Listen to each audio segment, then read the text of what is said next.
Elas abalam sua mente, é equipirados. Então galera, aproveitando esse alto-falante, veio aqui com um probleminha aqui comum também.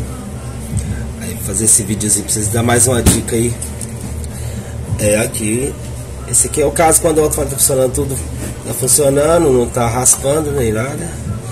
Resistência no multímetro aqui também, a impedância tá batendo certinho com o alto-falante disso, 3 ohms. Só que quando você liga ele em comparação com o outro, ele dá um som feio. E olhando assim parece que dá perfeitamente, você movimenta, ele não tá raspando, entendeu? Mas isso aqui também é um problema muito comum que acontece. O que aconteceu nesse caso aqui?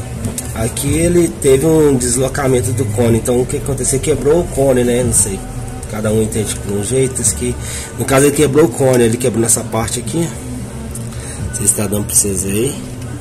Aqui ele tá firme. Aqui ele tá firme, ele tinha que ficar assim. Aqui ele deslocou, aí o que acontece? Quando toca, a bobina desloca, ele dá aquele som feio, entendeu? Aí aqui a gente vai fazer a troca desse cone aqui. Troca o cone, reparo bonitinho aqui, pô, funcionar de novo, entendeu? É isso aí. É isso aí, galera, essa foi a dica de hoje.